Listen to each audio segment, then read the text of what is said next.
Vous voyez donc sur votre droite, à droite de votre écran, tout comme moi,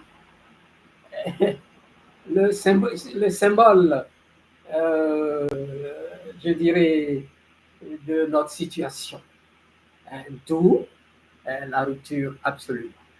Là, vous avez donc à droite de l'écran une image qui montre ceci, je lis, pour ceux qui ont du mal à lire, en haut ici, si le peuple se lève, la fête est terminée. Et puis là, c'est en anglais, if the people stand, the party is over. Alors, vous avez ici une table, et sous la table, ce sont donc les peuples africains qui sont là. Constitue le pied, en fait, de la table. Et au-dessus de la table, vous avez ces bosses là sur lesquelles c'est marqué dollar. Ensuite, vous avez le gros, le dindon rôti et bien sûr le champagne au frais. Et derrière, vous avez des personnages, vous avez 6 hommes et une femme, et 6 gars, ils ont leur bouteille, ils ont leur verre à la main de champagne, de vin ou de champagne coloré, et ça rigole, ça mange bien, etc.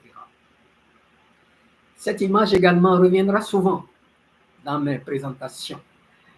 Ça représente donc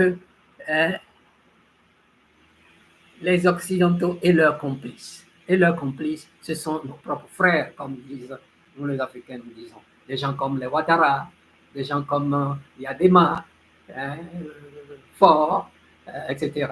Je vais finir par cela. C'est quand même depuis dimanche ce qui se passe. Et depuis vendredi, pardon, pour le Togo. Bien, et là, ils sont les miettes qu'on leur laisse, voilà, ils s'en contentent, et pour eux, tout est heureux, alors que le peuple souffre donc sur donc, la table, souffle là sur la table, ne peut pas s'émanciper. Et à certains endroits, ça me permet d'en revenir, pas de revenir, mais de vous expliquer à peu près ce qui se passe au Togo. Au Togo, depuis donc vendredi. Vendredi, comme vous le savez, est un jour de travail. Les jeunes Togolais, surtout la diaspora, se sont organisés depuis plus d'un an pour donc mettre fin à l'arbitraire, à la dictature qui règne au Togo. Ce compte quoi, depuis pratiquement l'âge de 12 ans, initié par mes parents, nous luttons contre. Et les générations, pratiquement 3 à 4 générations sont passées. Ça n'a rien changé. Ailleurs, comme dans les pays du Sahel, ça va. Mais chez nous, au Togo, ça patine. Parce qu'il y a une dictature, il y a une dynastie kleptocratique. Ils gèrent le pays comme si ça leur appartient. Ça a été le braquage de tout. Tu ne peux même pas parler. Depuis des années, le père a fait 38 ans au pouvoir, le général Yadema, qui a été donc, faisait partie du complot, et c'est lui le tireur, le tueur de Sylvanus Olympio, le premier président de la République. Bien, et après 38 ans, à la tête du Togo, son fils, en 2005, a pris le pouvoir, et de 2005 jusqu'à maintenant, il est là. Il traficote, il tripote la Constitution. Il se trouve qu'en 92, les Togolais, par leur lutte, ont réussi à imposer une constitution. C'était donc la constitution de la 4e République, comme ils disent eux-mêmes. Mais cette constitution, il a trop patouillé les choses jusqu'à déjà fait, la limite des mandats, c'est 2. De 2005 jusqu'en 2020, il a toujours tripatouillé, il est venu. Et comme il veut un 5e mandat, eh bien, dans la nuit, comme ça, un beau jour, il sort, il change la Constitution avec l'aide de ses amis juristes ou des gens qui sont à son service, et a déclaré 5e Constitution. Et pendant un an, ils ont pris les dispositions et le 3 mai dernier, il s'est proclamé, il n'est plus président de la République, mais il est président du Conseil.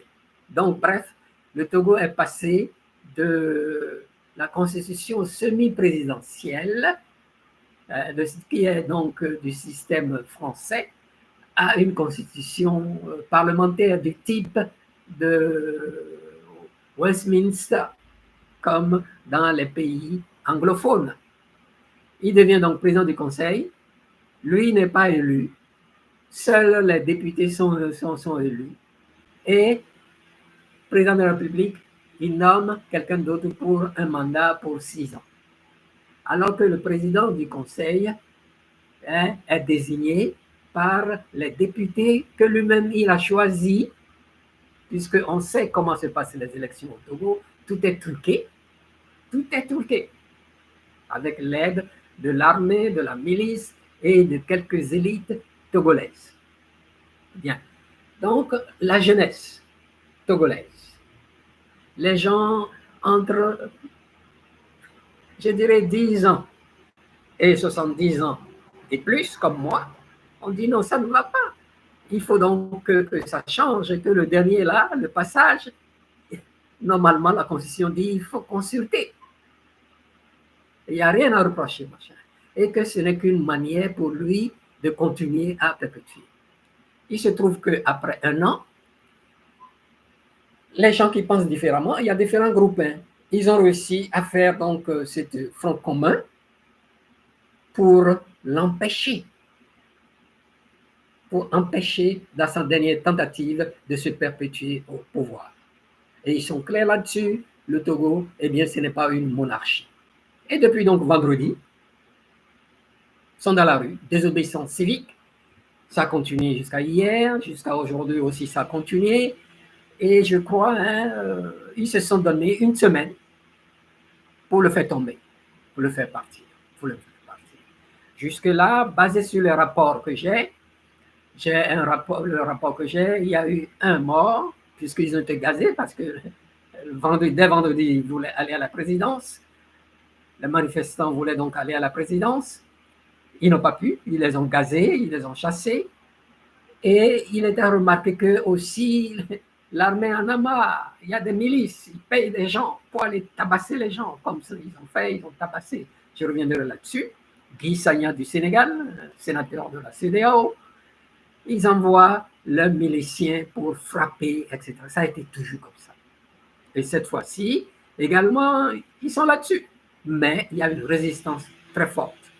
Et c'est de là que vraiment, je veux dire bravo, bravo à la diaspora togolaise. Ça, je l'ai toujours dit, il faut le front commun, laisser de côté nos petites différences de personnes. Ils ont réussi à faire ce front. Ils ont vu le résultat que ça a donné.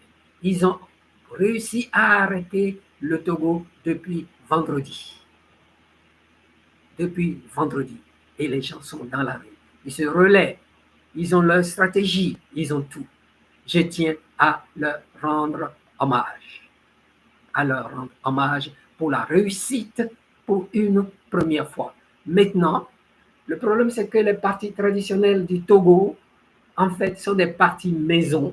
Moi, je n'ai jamais eu confiance en ces partis et ces mouvements politiques parce que nous le savions depuis les années 67.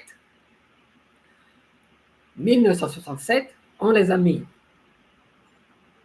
Après donc l'assassinat d'Olympio, il y a eu 4 ans de gouvernement bicéphale, Brzezinski, Miachi, et puis Yadema a pris le pouvoir en 67. Et avec ses premiers pas, mes dévanciers de l'époque, d'après leur analyse, si nous ne faisions attention, le Togo va devenir comme Haïti, sous Papa Duvalier. C'est-à-dire que Yadema va donner le pouvoir en partant à son fils ou en mourant à son fils. Et c'est ce qui s'est produit. En 2005, quand il est mort quelque part entre l'Algérie, l'Égypte ou le truc, dans son avion qu'il amenait pour des soins, pour sauver sa vie, eh bien, son fils avec l'aide de quelques militaires, son fils, qui était ministre à l'époque, de ses fils, il y avait même deux de ses fils qui étaient ministres, ils occupent les familles de cette région, occupent les postes clés de l'armée, dans les institutions.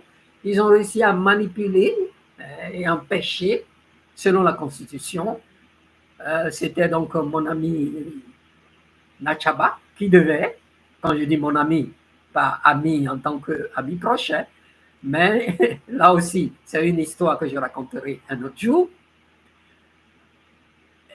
Simplement retenez que c'est lui qui m'a lancé à la figure. Je vous attends tous au Togo, quand on l'a exclu du mouvement étudiant. À l'époque, c'est moi qui lui ai ouvert le porte à la suite des votes, on l'a exclu.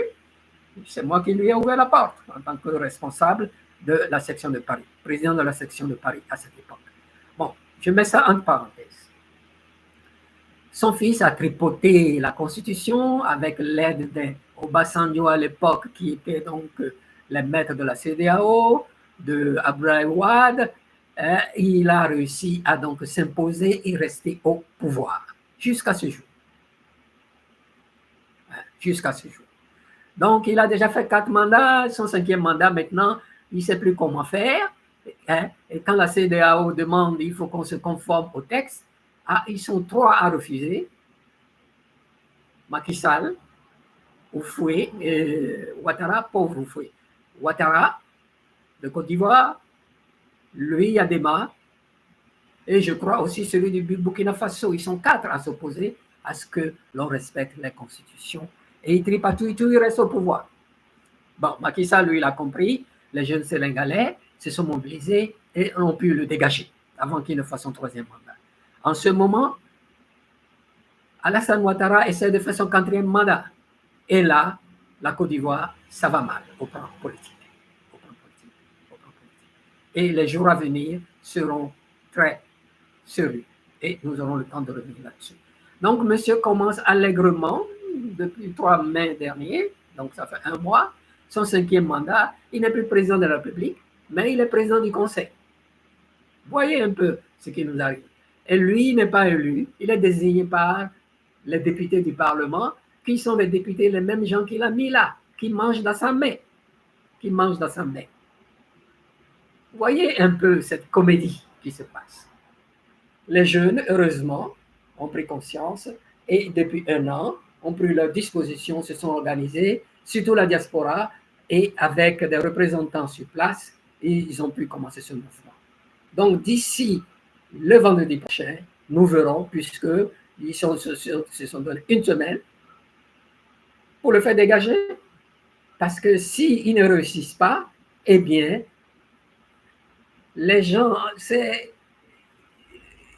qui sont à l'intérieur, les gens qui sont à l'extérieur, peut-être pas, mais les gens qui sont à l'intérieur vont tous être emprisonnés. Donc, ils luttent pour mettre fin à ce 5e régime, à cette 5e république fausse qui leur est imposée et demande retour à la 4e république. C'est là que nous en sommes. C'est là que nous en sommes. C'est là que nous en sommes. Bon, mais avant, bien sûr, dans son propre camp, il faut également que je reconnaisse cela, Madame Yakadé, qui a été son ministre des Armées dans le régime, dans les années 2020, dans les années 21 à 23, a été son ministre des Armées, qui était la femme de son frère, qui était donc également à l'armée, je crois qu'il s'appelle Ernest. Et par la suite, après la mort de son frère, lui, il a fait des enfants avec cette femme. Marguerite Nyakadé est sortie, appelée le peuple togolais à prendre ses responsabilités et demander à Ford de s'en aller. Sur ça aussi, j'ai fait une vidéo utilisant les éléments utilisables, parce que certains disaient que c'est faux, c'est pas elle. Et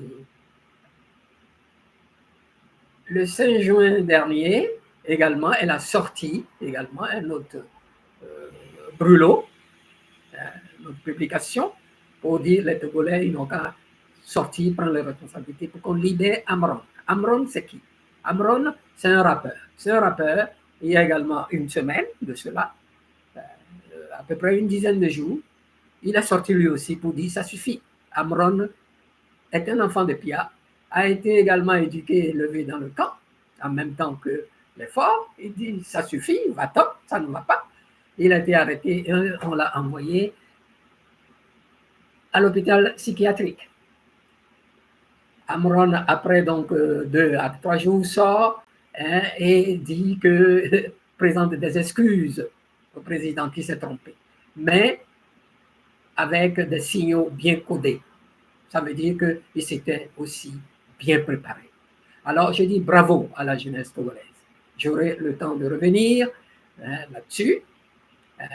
Je suis de près tout ce qui se passe. Je regarde autant de vidéos que je peux, les faux, ceux qui sortent de ma part, de votre part, j'analyse tout. Et quand le moment sera venu, vous n'avez pas besoin de conseils. Mais moi, mon grand conseil, c'est que nous avons besoin d'un front commun. Et vous avez réalisé ce front commun. Maintenant, d'après ce que vous dites, les partis politiques, on ne les attend que eux pour venir se prononcer, suivre le mouvement d'ici vendredi pour faire partir fort. Pour faire partir fort. Ne baissez pas les bras. Nous, les anciens, nous sommes derrière vous. Nous vous soutenons parce que c'est une lutte que nous faisons même avant les indépendances, due à l'encadrement familial que personnellement j'avais. Ok, nous vous félicitons, continuez et bon vent à vous. Bon vent à vous. Vous voyez, j'essaie également de mettre mon petit rouge ce matin. C'est plutôt du Bordeaux. Je suis avec vous. Ok, pas mal de gens sont avec vous. Bien. Donc, ma conclusion est la suivante. Ma conclusion, c'est un peu, c'est mon introduction, le thème de mon introduction. La rupture à tout prix. Il nous faut la rupture à tout prix. C'est-à-dire qu'il faut que nous arrivions à dégager les marionnettes endogènes, c'est-à-dire nos soi-disant dirigeants qui ne pensent qu'à eux-mêmes, qui utilisent l'État comme si les fonds de l'État, les biens de l'État, comme si c'est un truc familial, familiaux. Je ne peux même pas dire qu'ils font des gestions. Bien sûr, les impérialistes sont contents d'avoir des gens comme ça à leur service et ils ont toujours tout fait pour mettre, comme ils disent, nous n'avons pas d'élite, puisque nos élites, ils les tuent ou alors ils les gardent chez eux. Comme Chirac l'a dit, on leur pique les Chirac. Voilà.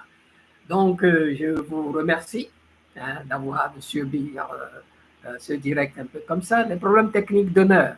Ce n'est pas que je ne commence pas là, je commence. Mais malheureusement, les problèmes techniques reviennent. Parce que j'essaie par moi-même, avec mes petites connaissances, d'apprendre à faire les choses pour que ça marche. Mais malheureusement, ça marche quand je fais les essais. Et quand je viens, il y a toujours quelque chose. Il y a certainement quelque chose que je ne fais pas bien. Et il faudra que j'apprenne à les faire. Je vous remercie et à dimanche prochain. Dimanche prochain, entre-temps, je vais donc essayer de tout faire pour que ça marche dorénavant très bien. OK? Voilà. Je vous remercie.